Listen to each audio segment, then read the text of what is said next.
Right. Right, so you're all well. Good. What are we doing today? So, yeah, dynamic stuff. It's not as dynamic as, like, we're not doing any vinyasa flow today, but we are going to be going in and out of a fold into chair, up to standing, into chair, into fold, focusing on basically, it's that time of year when I start going on little workshops again. So I did, there's a lady that I like, and she did a workshop on Friday, and it's all about the bandhas and the application. But it's also about breath as well. So like this season's work, so like just trying to unite the breath with posture a bit more. Because I hope that you do, but like I'm too busy teaching you to even think about. I'll say in breath out breath, but I don't get to spend too much time with my breath per se because I'm too busy with and then just do this. But yeah, so the lesson the other day that she was doing was all about bandhas, and it was interesting because I never really touch on them. You know, some forms of yoga really talk about them, like so Ashtanga yoga will talk about your bandhas. If you don't know what they are, you've got no idea. In theory, there's three main ones and then a couple of others, but we're talking about Mula Bandha, which is at your sit bones, squeezing that in pelvic floor. You've got one at your belly called Uddiyana Bandha. I always remember that was, I think of like udders. And so you might engage that. There might be like a pose on the say pull it in, and to me I always just think, what's that actually adding? And then you've got Jalandhara Bandha. To me, they switch on at different parts without thinking of it. So like if you're in a bridge pose, your Mula Bandha will just kind of switch on. And you can squeeze it. What does it add? Not really much. Uddiyana Bandha tends to kind of engage when you're doing your dog, and again you don't notice them. And Jalandhara Bandha, again, that tends to come in when you're doing, again, things like bridge. But there were some times where in that lesson it was interesting to kind of note them, so I might draw attention to it. But the other two bandhas, which I thought were actually way more important, and I think that they kind of change your life physically on a daily basis, is your Pada Bandha, so your foot one, and then you've got your the Hasta Bandha, so your arms and your hands. And I think there's times when we might be like in child's pose and I might say press your hands down and spread. And what that is about, I used to do Iyengar, and that for me was all about really kind of trying to find length down your body, like you press your hands into the floor and you draw back. And it's basically, she kind of sees it as a harness. So in typical, like in the Hatha Yoga Pradipika, they talk about the bandhas as being ways of not losing energy. There's basically this thought that your energy comes from your mind. You've got this nectar that sits in your mind, it pours down your body. So for elimination, so when you go to the toilet, you're losing energy. I suppose you are, because you've used that energy and there it goes. And so going to the sutras, what the hell is that noise? There's the one of them is to be celibate, and the idea there is that you're not spreading yourself around and losing this energy, so you're keeping it all in. And there's like some forms of yoga where people practice keeping the sperm in. I can't do that because I'm not a man. But this, so it's all about trying not to lose this nectar. And oh yes. So, but yeah, the hand one to me, so yeah, they're all about locking energy in, but the hand ones, it's about, for me, it was adds strength and a bit more length to the muscles. You can really feel like opening. And the Pada Bandha, to me, is the really massive important one. And just like daft things, like structurally in your body, if you've got a fallen arch, it's going to affect everything above it. And the fallen arch, I've had one, and the more I've been practicing, I'm kind of getting rid of it, and I can kind of feel my feet beginning to open at the bottom. So to me, a fallen arch is a collapsing of muscles, and it pulls the knee, it pulls into the hip, you kind of collapse a little bit. And just by engaging more thoughtfully through your feet, you can feel them begin to widen, and then everything above it starts to strengthen. So the Pada Bandha to me is the most important bandha, none of these other losing your seed. And that's why you do headstands, apparently, trying to get that nectar back into your head. Think about that next time you're in a headstand or you're in dog. None of your stuff's coming out, it's going into your mind, and you will not die. So, I reckon the Queen did headstands every single day, and that's why she lasted to 96. So there, anyway. So I'm gonna focus a bit on the bandhas, and I've learned a new breath on that workshop, so you're gonna get some of that today. I'll shut up talking now.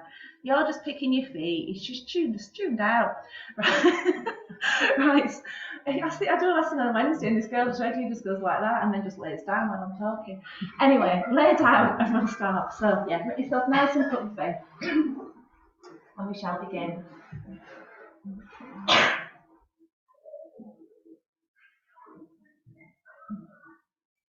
You're thinking about your banders. I'll turn my phone off, I can hear it making noises.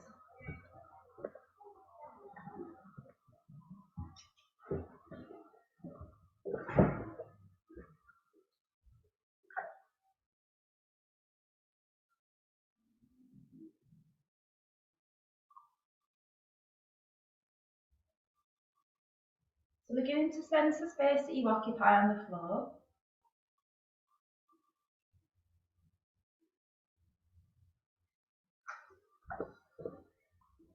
And we do this really for a few reasons, just to kind of get a good sense of the body, to kind of begin to map the body.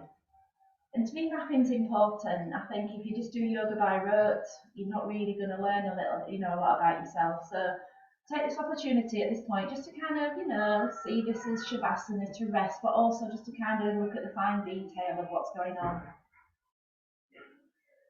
So we're sensing the back of the body, all the negative spaces, so the curves that come away from the floor. And then into the lower back to the knees. What else comes away from the floor? The shoulders do a little bit, so typically from the shoulder blades out to the tops of the shoulders, that generally doesn't touch the floor, so notice that. Notice behind the arms where you have spaces too.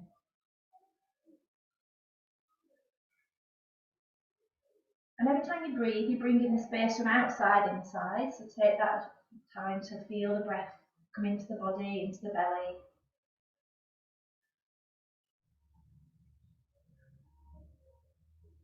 And then bring in your focus just that little bit further upwards into your chest.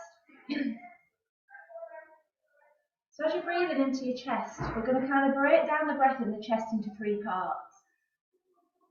So as you're breathing into the chest, I want you to think of the front of the chest, so the sternum, and then breathe out and just kind of feel how the sternum rises with the in-breath and sinks back with the out-breath.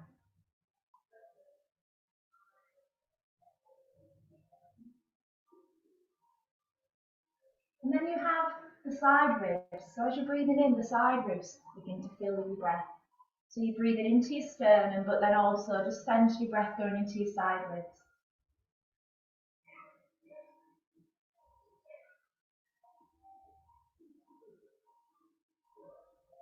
And then it's another part of your ribs, and that's the backs of your ribs, so down the centre of your spine. So as you're breathing next, feel the breath going into the sternum, into the side ribs, and then into the backs of the ribs, right by the spine.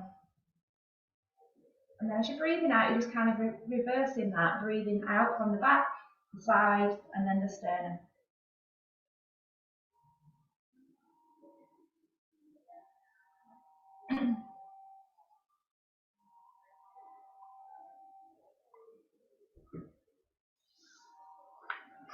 And the belly will be involved a little bit, so you can let that belly be involved a lot more and start to let that join in.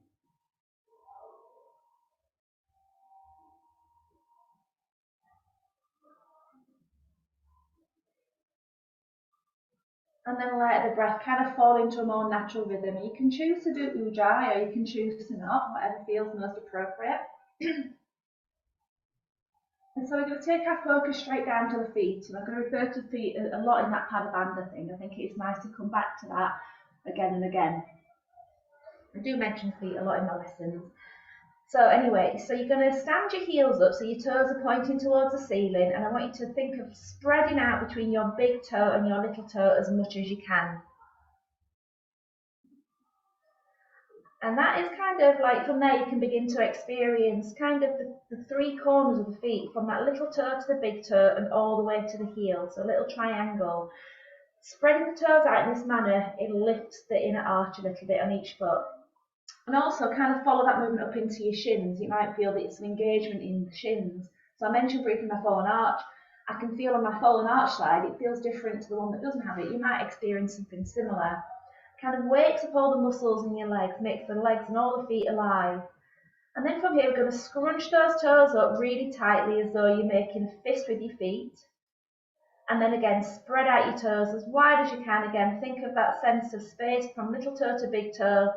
And then again, when you're ready, scrunch the toes up like a little fist. And then again, spread the toes. And then again, scrunch the toes. And then we can think of keeping the toes in scrunch, but then pointing the toes towards this space where I am. So the toes stay in scrunch. You're showing the tops of your feet to the ceiling, and then slowly widen out the toes and push the heels away. So you're spreading the soles of your feet again. And then going to scrunch. Point the feet towards me while scrunched. And then spread your feet, and again, spread your toes out, push your heels away. So you kind of, what we're doing here is we're pandiculating the soles of the feet, we're tightening the sole of that foot, and then we are widening, slowly releasing it. And from that, then this is when those muscles start to release and become a little bit more malleable. Okay. So we can then keep those feet in fist mode and then circle. So again, different way of circling your ankles. And then relax your toes and circle. So just going into a natural way of circling your feet. And then you'll take the knees in towards the belly like we do in this lesson. So we're working up the joints of the body. And then take the feet upwards to the ceiling with your out breath. In breath, knees begin to bend. And again, out breath, heels go up to the ceiling. Just take your time.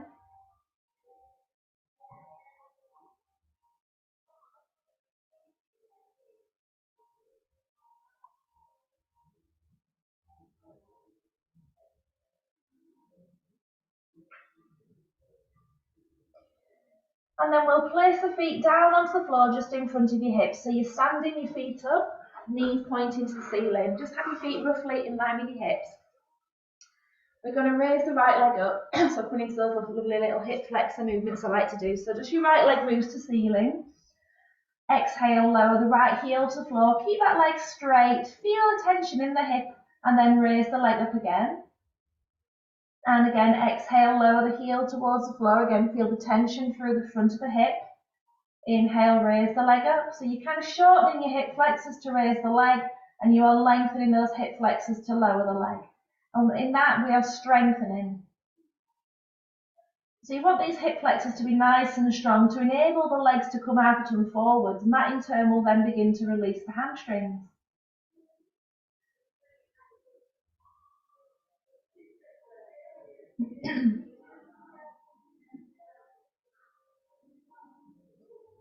Okay, so let's place the right foot down and take the left leg to the ceiling in the same way. So lengthen up through the sole. Exhale, lower the leg down like a drawbridge. Inhale, raise the leg. And again, exhale, lower down like a drawbridge. That heel hovers. And in the same way as kind of thinking of the bridge as an analogy, just notice the bridge behind your lower back. Keep that intact as you raise and lower.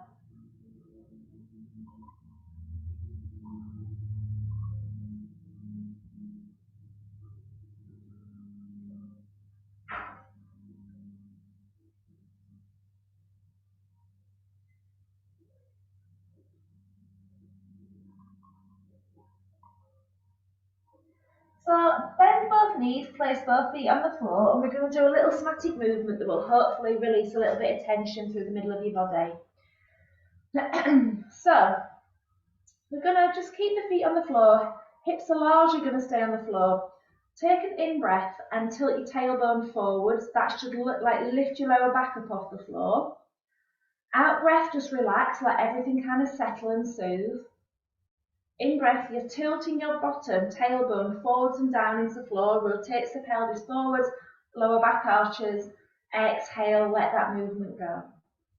So we're just doing a little pandiculation for those lower back muscles. We are tightening them to tilt the pelvis forwards, and we are softening them to let the lower back come to neutral. So just maybe do one more, sense and feel what's going on through the back body, that little arching. And again, exhale to flatten, just release. We're going to pause, and I want you to think of pressing so much so your lower back into the floor that your tailbone curls up, and then you might even feel your chin tilt and your shoulders hunch. So just see if you can do that. So it's a flattening of the back. Press your lower back down, down, down. Imagine you really want to kind of like push down into the floor and leave an imprint of your body. Your rib cage will begin to draw down towards your belly at the front, and your head tilts back. And then from there, we're going to softly let that movement go and just kind of let the spine spread. The neck lengthens, the chin comes back towards the chest. So it's the pressing down very firmly of the back. And just let that movement keep flowing, flowing, flowing, flowing, flowing until your chin tilts back. Your shoulders kind of float away from the floor a little bit. That's it. And again, slowly let that movement go. You kind of feel your neck growing, your chin coming back towards your chest. And what this is doing is kind of mimicking how we are when we're sitting, like playing with our phones or sitting in a chair. The back slumps, the head comes forwards. So what we're doing here is we're tightening purposely the centre of our body in order to really enjoy that sense of release. And once we've kind of got that going in our body, I want to just take it both ways. So we can take an inhale and arch forwards.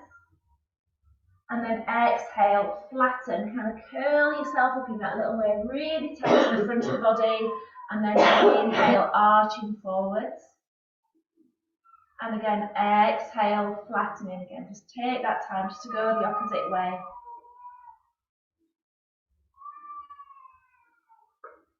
And then from there, let the movement go.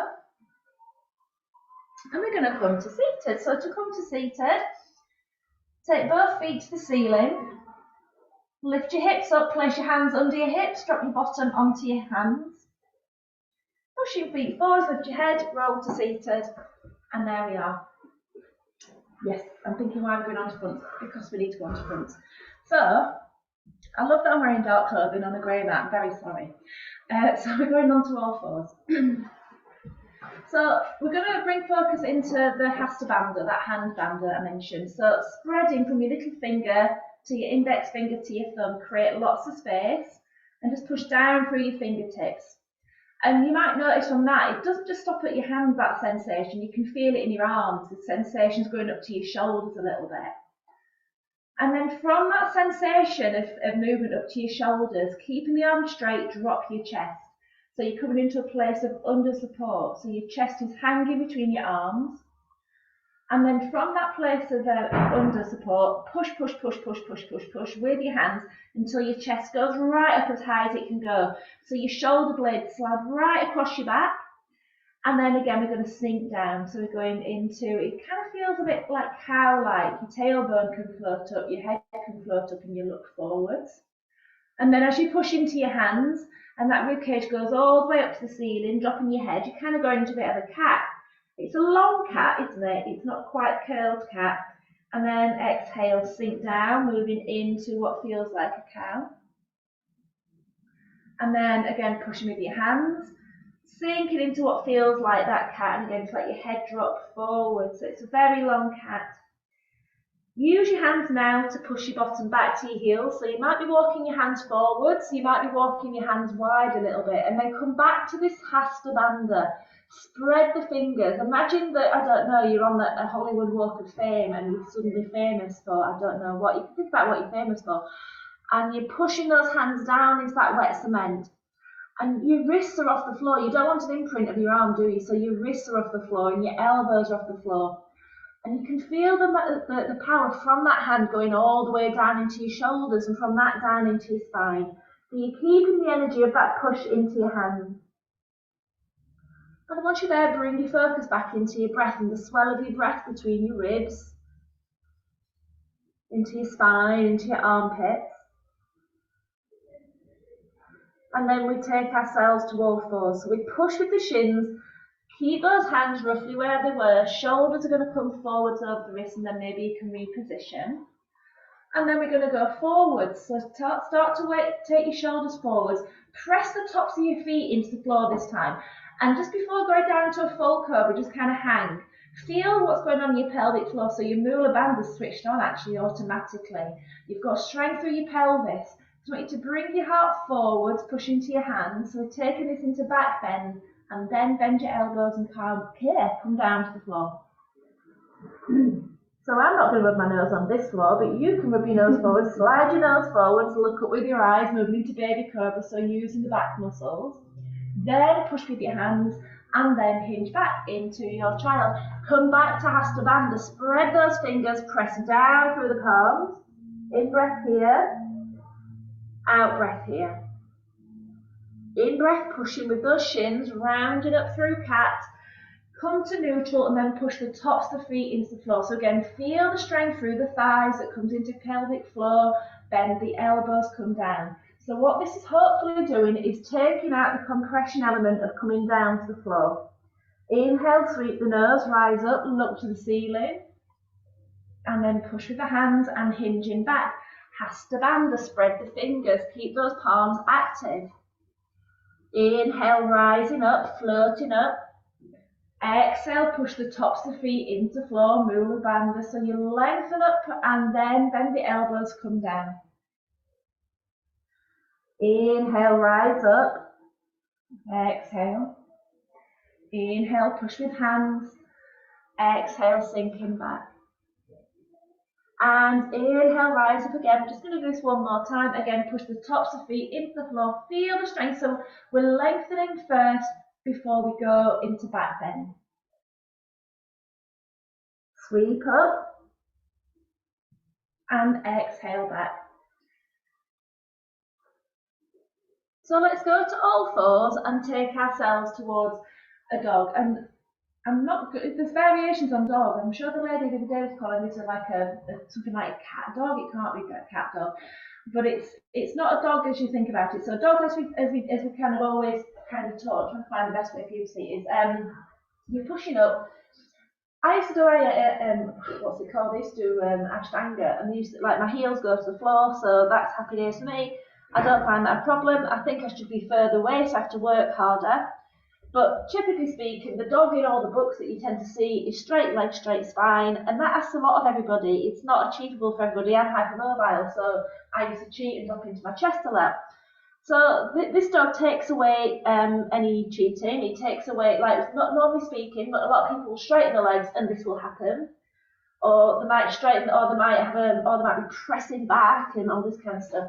I want to focus on a straight spine today. So we're going to focus on the way we're going to get into straight spine is to go high heels and bend the knees. So in essence, what you're trying to do, the shape of your body is like almost like what's that thing? It's called boat pose, isn't it?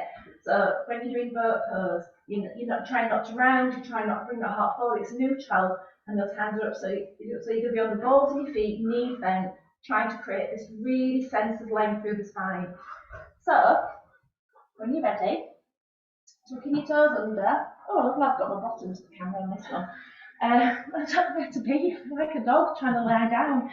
Spread your hands, push your hands forward so your bottom goes back to heels. Lift your knees up and then drive yourself up, and you're witnessing your spine. Bring your focus into your pubic bone and your collarbone. You're trying to create space there. You're on the balls of your feet. Your knees are bent and you're lifting your hips up and back towards the wall behind you. Take your focus into your spine. How are you visualizing your spine? From the nape of the neck, there should be a little bit of roundness in the center of your chest, a little bit of a curve in your lower back, and then from the front of your body, from the collarbones, past your belly, down to your pubic bone, that sense of length on both sides of the body. So like I say, you can banana it, but then you're lengthening the front of the body. You can do a bit of a C shape and then you're shortening the front of the body. Try and find that sense of space down the whole length of the spine. And now you've had enough, I'm sure you're going to lift those heels a little higher, hit the shoulders, come forwards, quietly bring the knees to the floor, and then float yourself back down into child. Sliding those hands forwards, coming back into our Hasta Bandha through the hands. Inhale, floating up and forwards. We're going to keep going all the way down. So again, press through the tops of the feet. Feel the Mula Bandha in those hips. Down the elbows, come down. And then rise up in breath. Tuck your toes under as you come up this time. Take your bottom back to your heels. Lower your forehead. And again, rise up. Prepare to go into this dog that's not a dog. So balls of feet, knees are bent. Focus on uncurling your spine, front and back. Oh, nice, that's it. So you try not to kind of over-egg it or to under-egg it. That sense of space throughout the spine. It's called axial length. So the axial length of the body rather than compression, rather than flexion, rather than extension. It's a natural full length.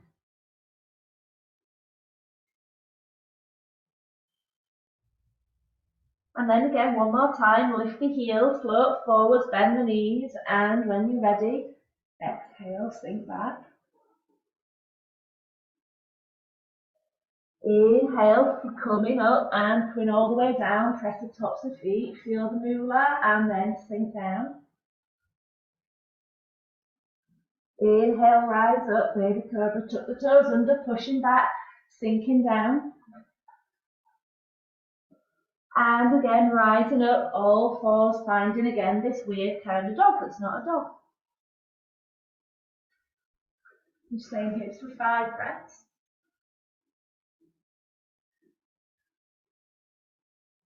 So kind of picture your neck or at the end of your spine as well. So if your head's drooping down, can you just take that neck, light lengthen that, so sense of neutrality, just looking back towards your toes.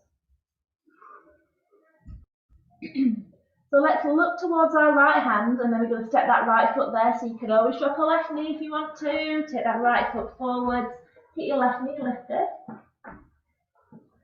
And then we're going to do a big push. I've gone off the camera. I can never get this angle. I've got a lady right there, so I can't change the angle. We're going to push with this right foot into fold. So push down with the right foot, step the left into fold. Drop your belly onto your thighs. So you've got no gap whatsoever. Feel the ribs on the thighs. Think of your feet. Where are they? Can you widen those feet as wide onto your hips? And then just kind of hang. Let your head hang. Feel.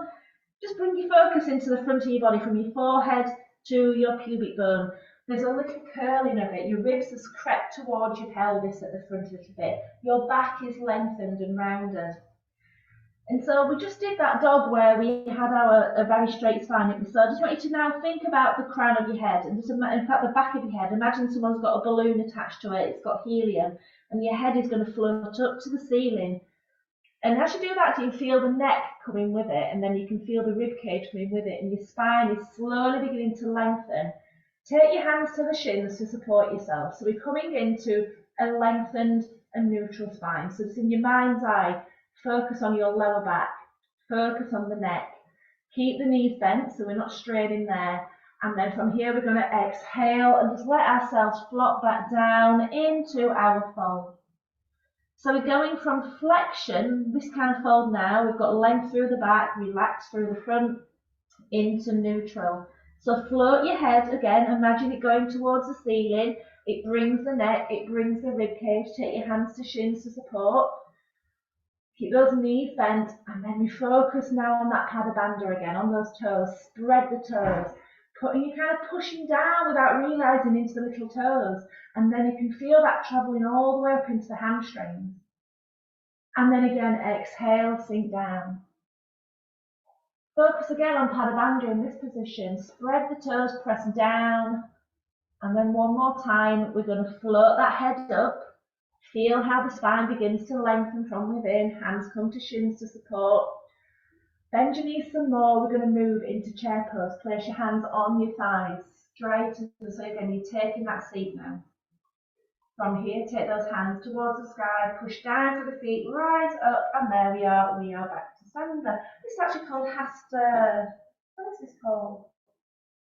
Oh, I forgot. Hastasana. There you go, Hastasana. Because your hands are there, you're lengthening.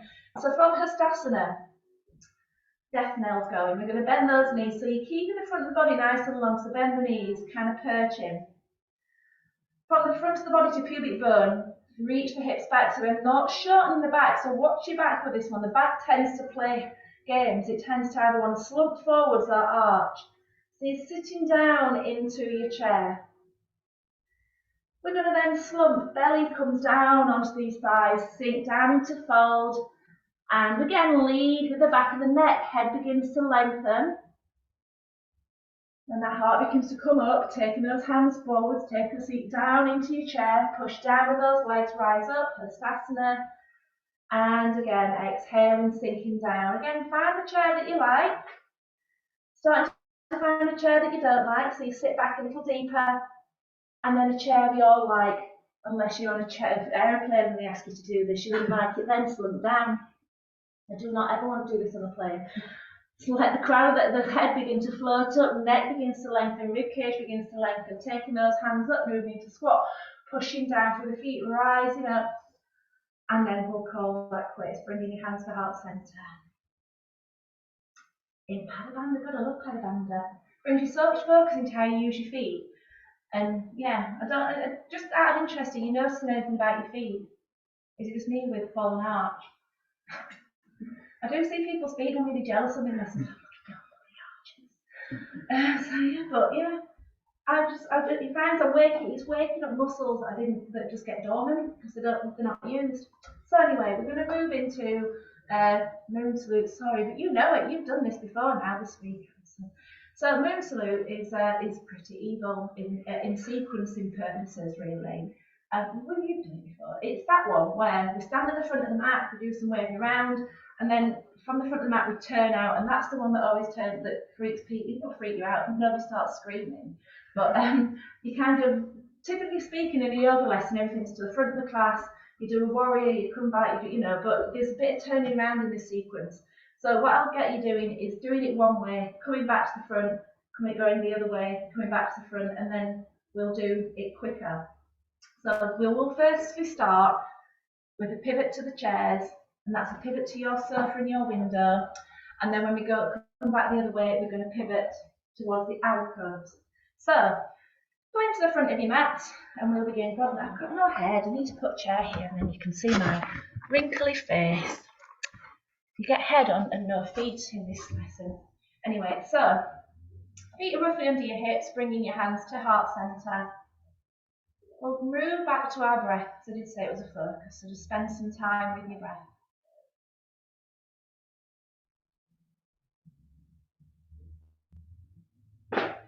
Oh my days, is that your legs? My ankle. Oh Jesus. It felt quite nice actually. Yeah, but I didn't think it could do that. Yeah. So let's take our hands up towards the ceiling, in breath. Oh, you can hear that on Zoom. Out breath, go over to the side, so it doesn't matter which one. In breath back to the centre, and out breath the opposite way. In breath to centre, we're going to take our left foot and step it back, so open out the feet towards the chest. So like a penguin feet, look to your feet nice and wide. So you've got your left foot turned to the left a little bit, right foot turned to the right a little bit. So that back foot turns towards Henry the Hoover. And then your front foot turns towards the chairs a little bit. So you kind of like, if you like 10 to 2 with your feet a little bit. And then take a seat, so bringing your bottom down into that space. So your knees are hopefully going in the direction of your feet. And we're just going to stay here for 5 breaths. When I say adjust, it starts to get a bit deep.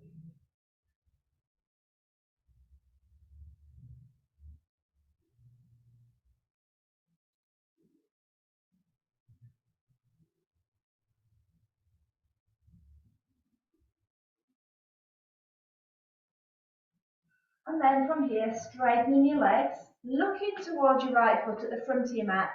Turn your body to face the front of your mat. So you're going to revolve your right foot to the front, your left foot.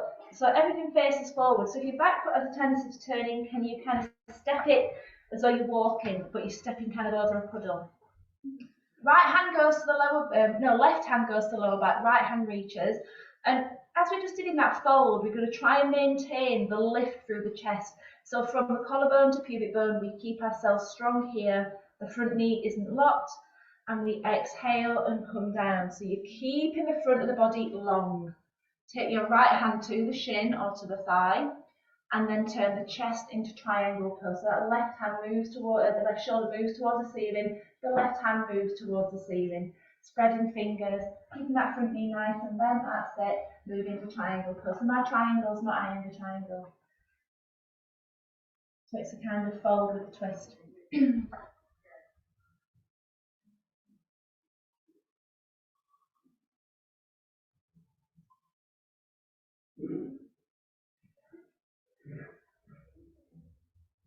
Turning your body towards the floor, so you're going to just kind of give your hips a bit of a shuffle. So feet and hips are pointing towards the front of the mat. Lengthen through the neck first, as we did earlier, and then exhale, droop down. So we're coming down to Parsvottanasana. Your nose is kind of sensed to kind of, I couldn't speak, begins to hang down towards your shin. Flexing the spine. Have a little look to your back foot, so that back heel is planted. And then even come back to Padavanga through that back foot. How does that change the shape of the foot? So again, spreading those toes, pressing down through the back of the heel. enliven that back leg. You've all got lovely long back legs. That front leg can be bent, it's absolutely fine. And then we can stay here, or we can move into another pose where we're going to drop the knee. So slide your left knee back, left foot back, and then lower that left knee. So you can always make this a shorter stance if your hips are not allowed to go into extension. You can stay low, or you can rise up into Anjaneyasana. So your hands are going to move up towards the ceiling, your gaze into the thumbs. And again, bring your focus into your right foot, that Palabandha again, spreading the toes. And again, from that toe spread, you can then get the connection and the strength to keep you lifted in this lunge.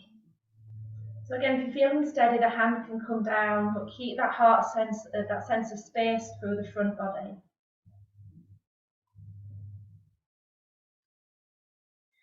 Taking yourself back down, we're going to do a pivot. So again, you're facing the chairs and your sofa.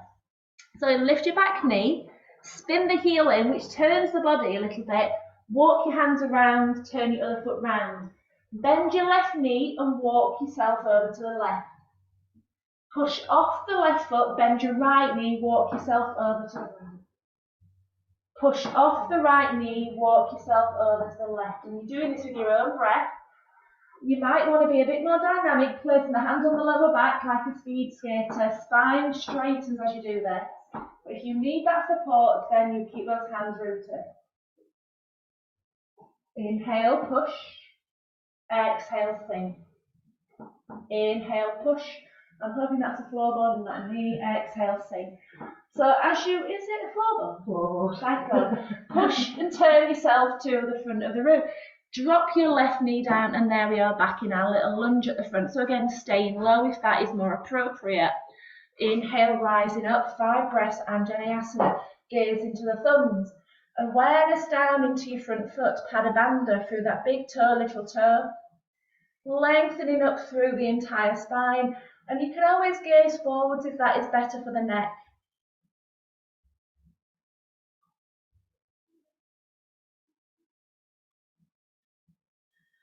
So hands are going to come down. We have to transfer ourselves to that triangle pose. So you're going to lift your back knee up and kind of hop the left foot in until it feels in that place where we did the triangle. The left leg straightens. Those toes are pointed forwards. Lengthen the spine and then exhale, droop down, pause Uttanasana. So that nose sinks down towards the shins. That's it. Back heel planted. So again, come back to Padabandha. Big toe, little toe, back of the heel.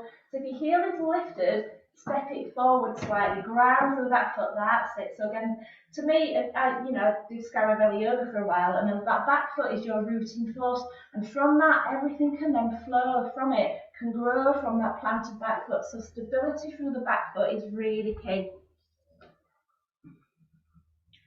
And then we find our triangle pose. So taking your right hand onto the shin, straighten the arm. You might even climb a little bit higher, get your balance, and then twist into triangle. Left hand moves towards the ceiling or lays on the side of the body.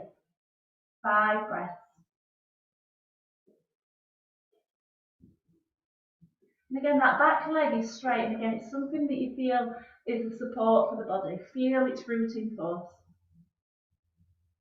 You're like, I don't believe you. All right. Turn your body towards the floor, bend your right knee, and push off your right foot to come to standing. Step your left foot out and wide, hands to heart centre. And then again, sinking down, goddess pose. So again, those toes are turned out 10 to 2, sitting down on you. It's also called horse stance, isn't it? So imagine sitting on a big horse.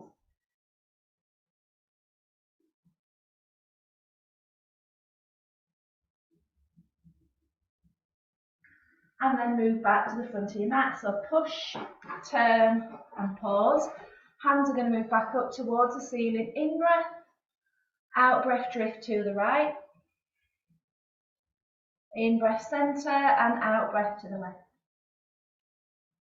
In breath to the middle. I'm just going to, what am I even going to do? I need to turn away a little bit, really sorry, but then I'll be facing that way. We're going to go into that sequence again. In breath, rise up. Out breath to the left. In breath, centre, out breath to the right. So this time we move our right foot behind us. So again, facing the alcove, and suspect that's your fireplace on that side. So feet are like a little penguin, got it right? Exhale, sinking down into full stance goddess pose. So again, pelvis roughly upright. Kind of come back to the curves of your spine. What are they doing? Press into Hasta Bandha, into those hands. Feel the energy of the hands going into the elbows and into the shoulders.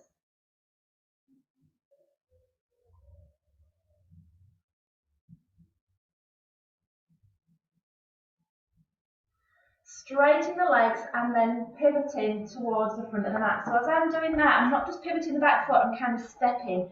So everything then faces the front of the mat. Right hand to the lower back, left hand floats up. And then witnessing collarbone to pubic bone, keeping it straight. Exhale, floating down, left hand comes to the shin, find support.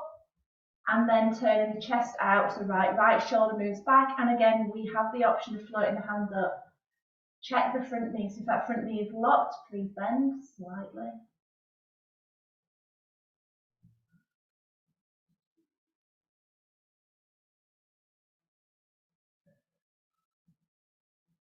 Turning the body towards the floor, give yourself a wiggle of those hips, drop the fingertips down, lengthen through the chest, and then exhale, droop down into Padottanasana. And again, look at your feet. So again, Padottanasana, it's all about the feet, isn't it?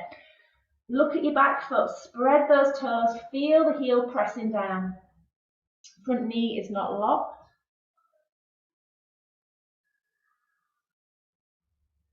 I just missed the invite, it's called Padottanasana. Anyway, sliding your right knee back, lower it down. And again, stay in low lunge or press to rise up, and Janayasana, gaze into the thumbs. Again, witness your little toe, the big toe of your left foot. Kind of notice its footprint and how that goes deep into the hamstring, keeps us stable through the hips.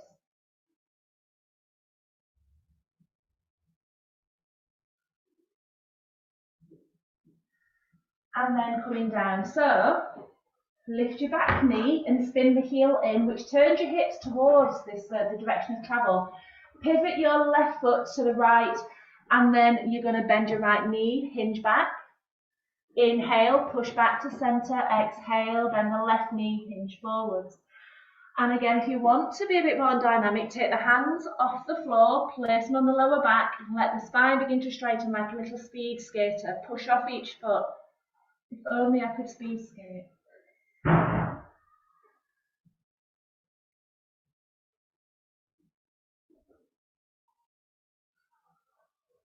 And then we must pivot to face forward. So push off the back foot, pivot and lower yourself down. Again, stay low if you need to, or ignore it. Inhale, rise up, 5 breaths.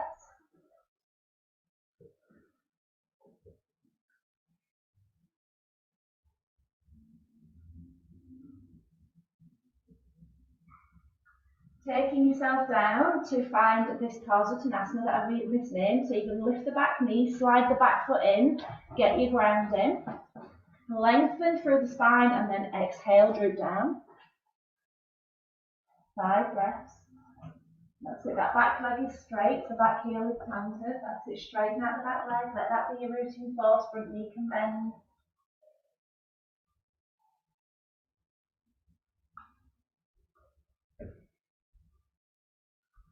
And then we find that triangle, don't we? So you're going to place your left hand on the left shin, straighten it. You can go higher, take it higher if you need to. And then you turn the chest to the right. And then raise the right hand if you need to. Keep that front knee slightly soft. So your palm is facing the alcove. So this to me is all about your fascia from your palm, from your middle finger, all the way to heart center. Open out that fascia. It's a webbing that it connects, it kind of, it can pull the body into all sorts of directions, really stretch and open the fascia.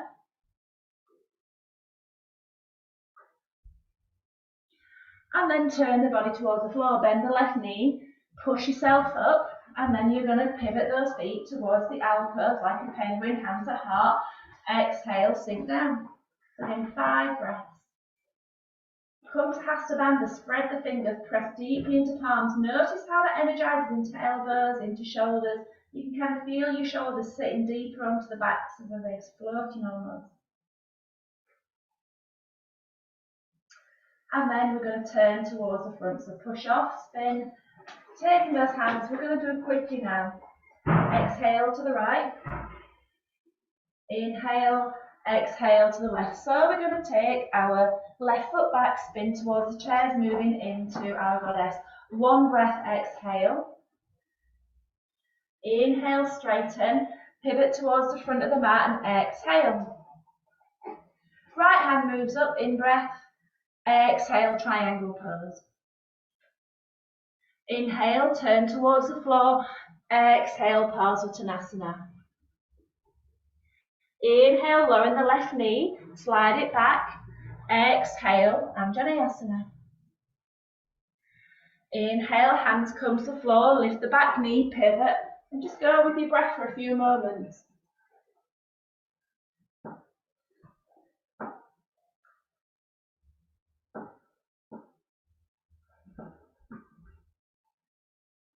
And then when you want to pivot back round, we pivot back round and exhale, lower down. Inhale, pause. Exhale, sweep up, Anjaneyasana. Inhale, coming down, stepping the left foot in, and exhale, Parsvottanasana. Inhale, that right hand finds its place on the shin, get your balance, exhale, triangle. Inhale, turn towards the floor, press with those feet to rise up, pivot, and exhale into goddess pose. Inhale, step to the front of the mat, sweep your hands back up, exhale to the right. Inhale to centre, exhale to the left. So then we inhale to centre, exhale, right foot back, pivot, turn to the alcove, exhale, goddess. Inhale, straighten, exhale, turn to the front of your mat, prepare to go into your triangle. Exhale, floating down, left hand to shin, exhale, twisting out into triangle. Inhale, turn towards the floor, and exhale, soften down, Parsvottanasana. Inhale, taking that right knee back and down, and exhale, pause. I've actually done that wrong, we should be in that lunge pose, so we're going to stay here, in breath here, exhale, lunge. Inhale, taking those hands to the floor, pivot and start to take that movement to the left and to the right. Go at your own pace.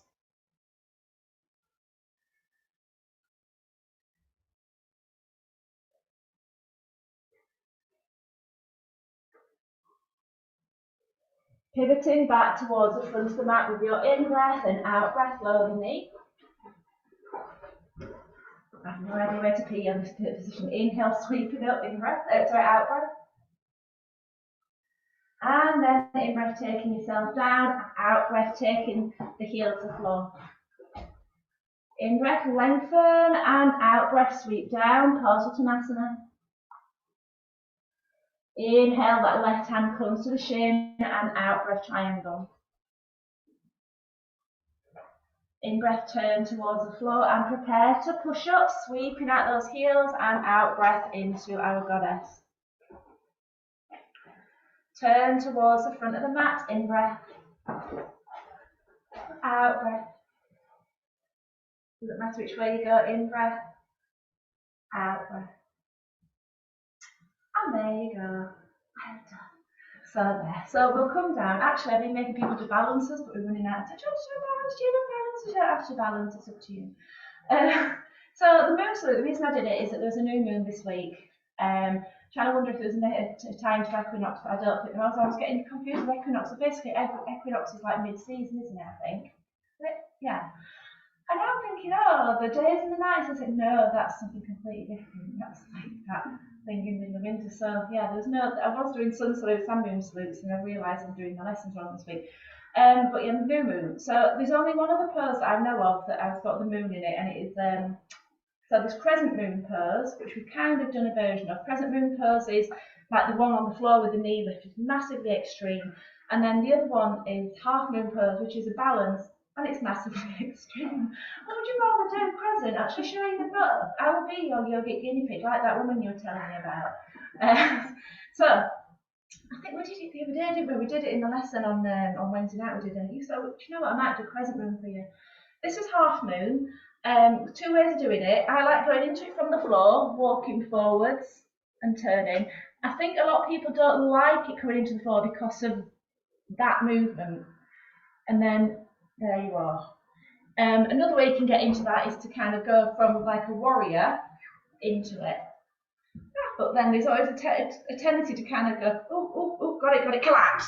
And then you're kind of there. So there's that. Or crescent moon. I don't fancy it because we've done quite a lot of lunging and on knees. It starts as a warrior with feet forwards, hands at heart. You're bending your front knee and you're pushing your back heel back, so it gets to be quite an extreme kind of movement for this hip.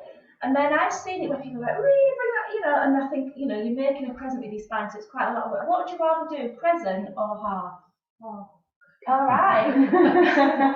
You can use the wall a bit, she says, in a room that's got like 0 wall space. You can put your feet on the wall. So, yeah, you could do this at home, although I've seen you do it. If you want to, you can find the little alcoves and then you pop a foot on a wall. So you kind of hop in you're trying to gauge how long is that leg behind me. And you kind of get it in line. You turn the foot out and then you can't fall over, you can then turn into it. So that's always an option. Or you can try it freestyle in the middle. Freestyle, you're looking like you want to use the words, I think we should go into it like that way and then down, and then you don't have to go into it full. So to me, it's trying to just balancing onto your foot, finding your centre of gravity, and kind of you can do it almost like a star shape. So again, that's the bailout if you wanted to. So you're looking at your right foot, and then turning your body into your warrior position, warrior 2. So you're going to take your back foot out as though you're standing on a beam. So like suddenly we've all become gymnasts, but we're standing on a beam. And then we're going to bend that right knee, and that knee goes over in the direction of the toes, and then you're just kind of taking your weight into that foot. So it's actually a push down and a pull of that front heel that takes you into your balance. So your toes behind you is floating off the floor. And then your right hand, imagine you've got a shopping bag and it's pulling you towards the floor. So this could be the version of this pose, kind of balancing this way. But to take it further, that hand is coming down. To the way I look at this is like, imagine you've got something, you've dropped it down the back of your sofa. You're just trying to squash your daisy, you're trying to sneak your hand down the back of the sofa. And you've got that left hand staying on the side of your body. So you're trying to sneak yourself along a wall. And then once you've got that yourself there, you can then raise your top hand if you want to. They're called fancy pants.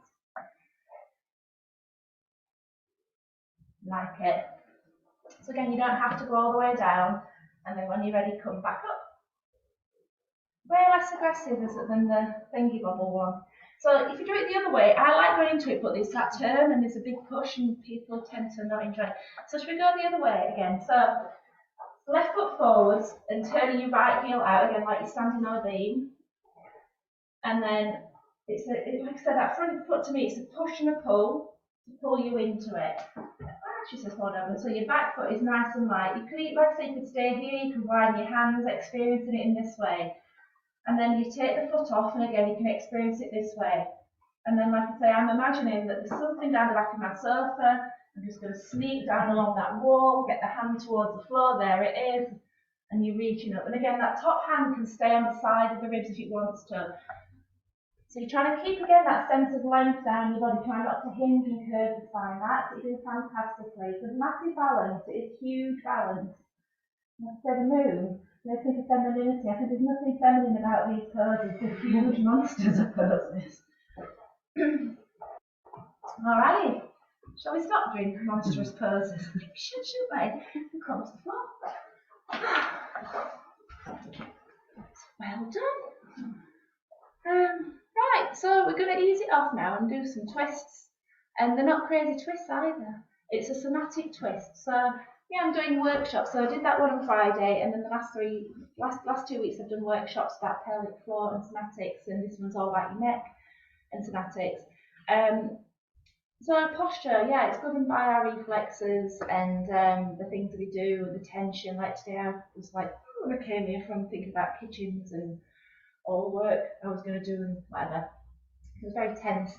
and it kind of gathers here. But if you think about that gathers there, it's not just your shoulders, the ribs slump, there's a tightening into your tummy, and so what hopefully this twist is going to do is try to create that space for us, just to have lots of space to breathe. So there's some strange instructions. One of them is to reach away with your hands. So we're gonna, I'll be telling you to do it. So you can't see my hands now. You can see my hands, but not on the floor. When your hands are on the floor, we're going to be taking the hands into this position.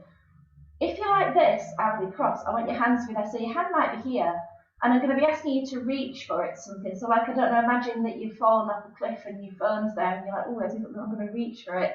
So you're pinned by a boulder and you're going to reach for it. So if I see you doing this, I'm going to say, like, get your hand on the floor, because you want the ground to support you to make movement easier. And the idea of this sequence, it's all about trying to free the centre of your body. So we'll do it. So lay yourself down and have your heels together with your knees bent, heels together.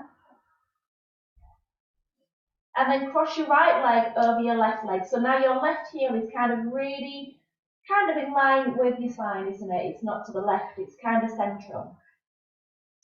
Dropping your arms away from the body.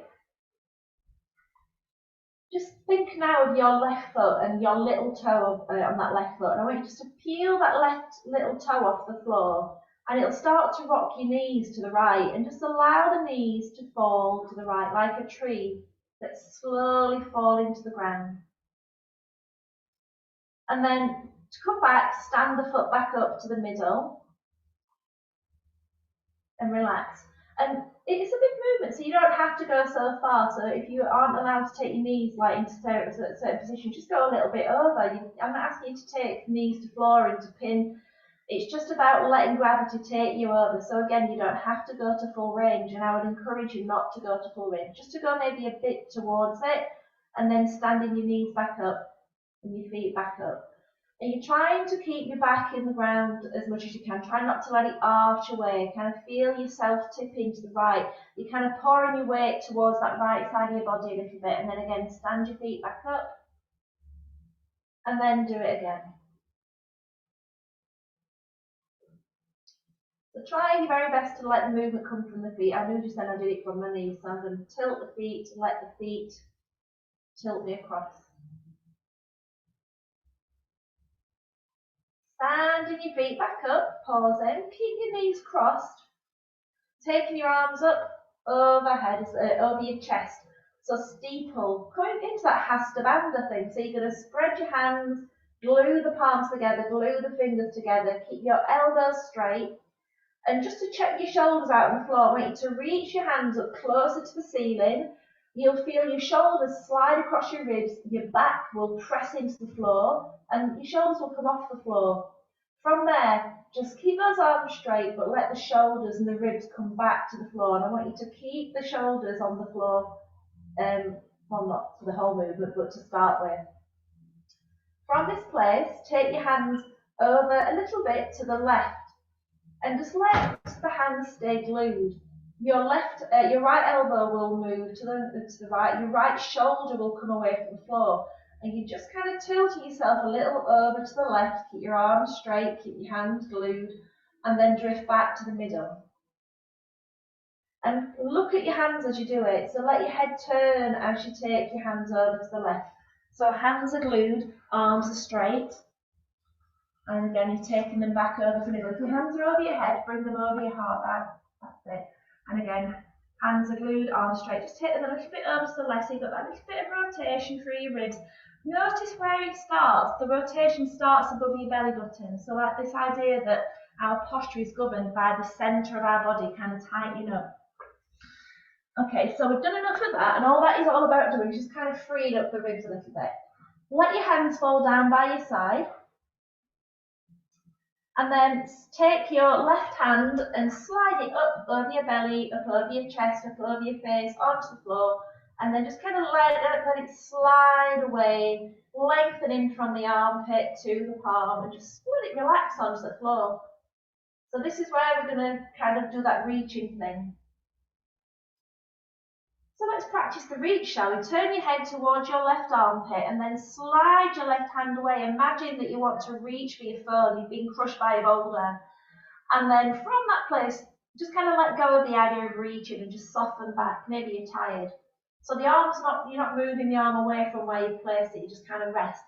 Inhale again, turn your head towards the armpit, reach. Again, for me, it feels like elastic, so you're kind of growing from your rib cage out towards your fingers, and then again, soften, melt into the floor.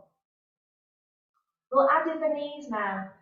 So we're going to take our focus back towards this left little toe, and we're going to peel it off the floor, tilting the knees to the right as you begin to reach with that left hand.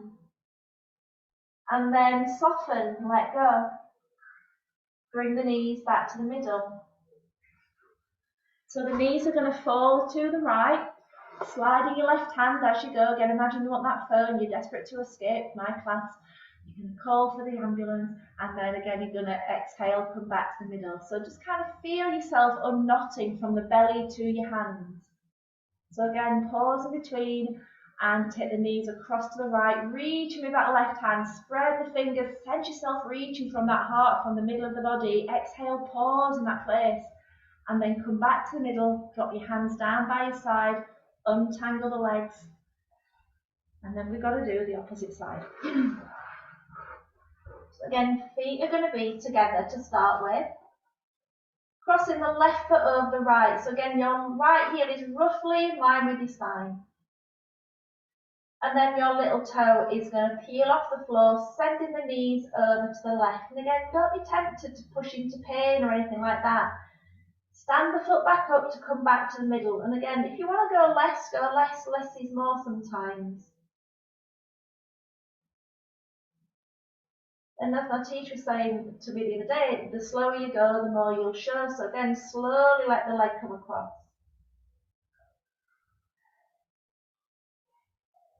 Slowly let the leg come back to middle. And then once you've kind of done it a little bit, explore going that little bit further if you want to. There's no rules to say you need to do that.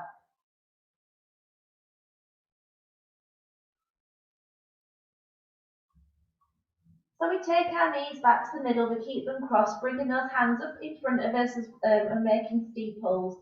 Pressing the palms together, elbows are straight. Look into your thumbs, taking your hands across to the right, so your left elbow moves. It pulls the left shoulder, the left ribs begin to come away from the floor. We're not going into crazy twist land, it's just a drifting, and then again sinking back and feeling how the ribs roll back into the floor. And again, taking the hands across, palms are glued, elbows are straight. Again, you don't need to go very far to feel this, to feel where the twist is occurring above the belly button.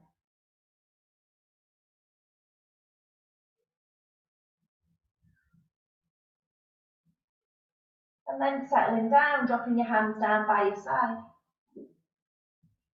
Right hand goes to the belly, slides up over the heart, up over the face, and begins to slide away and finds a comfortable place off to the right above your head somewhere on the floor. And then turning your head towards the right armpit, maybe even look to the hand and reach, reach, reach, reach. Imagine you trying to reach your telephone behind you and feel how that brings the heart, it brings the ribs, and it almost kind of takes the movement down into your belly. And from that reach, melt. And then again, from that place where you've melted, inhale and again, reach again, look into the fingers, feeling that sense of expanse from the belly out to the fingers, and again, melt. Let's bring the knees into this story. You're going to take the knees over to the left, aren't you, as you reach that right hand away. And again, melt when you're in the place. Bring it back to the middle, keep your arm where it is. As those knees come across again, you're going to reach with that hand as the knees fall. And again, melt where you are.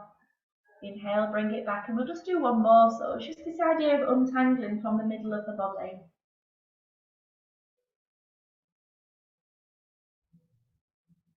And then from there, we can untangle the legs and bring the arms down by your sides and spend some quality time with the physical body again. So we can untangle the legs if we want to, we can keep them standing up if we want to. We're just going to bring some focus back into our breath again.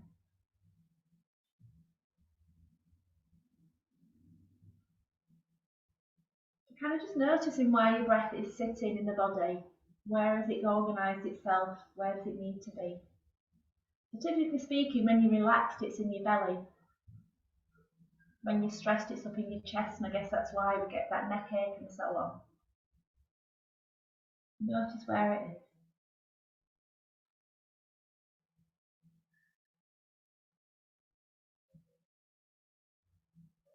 And then we're going to start to explore the breaths that we did earlier on. So bringing that breath up into your chest, into your breastbone, into the side ribs, into your lower back. Notice that.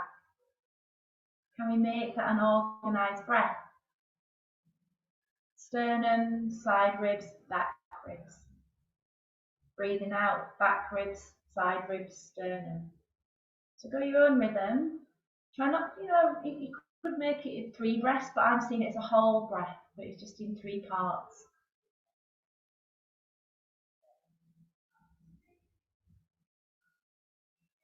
Kind of like when you listen to a piece of music and you know that something's going to come in at some point and you're waiting for it. There's a simple sound that happens first and then another and then the final bit and then it melts away.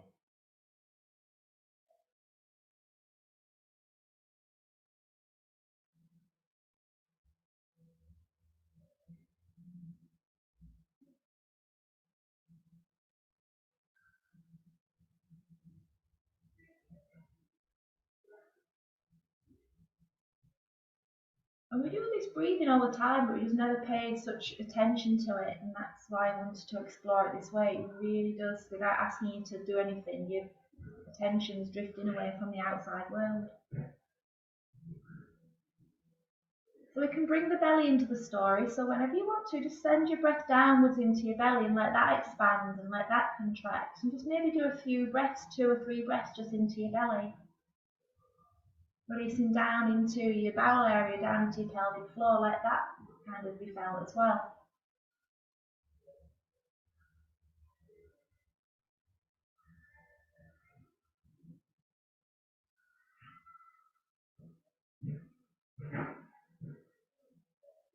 And then let's do a combination of those 2 breaths, kind of switching the chambers as it were. So as your belly button comes in, you start to take it into sternum, side ribs, back ribs. Breathing out, breathing into the belly, breathing out, breathing into sternum, side ribs, back ribs. Breathing out, just kind of switch between those 2 places, just one more time maybe.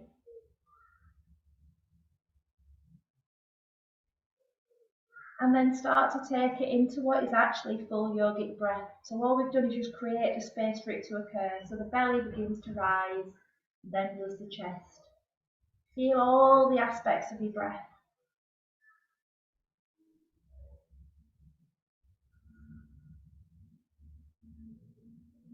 And then obviously let it melt away.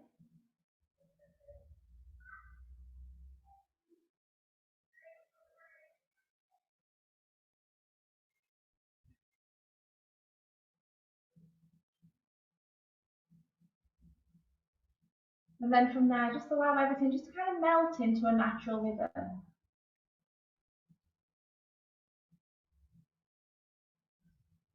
So pranayama is that gateway into the self, really, and just begin to kind of peer through the fog of what's going on in the body. How do you feel beneath the breath?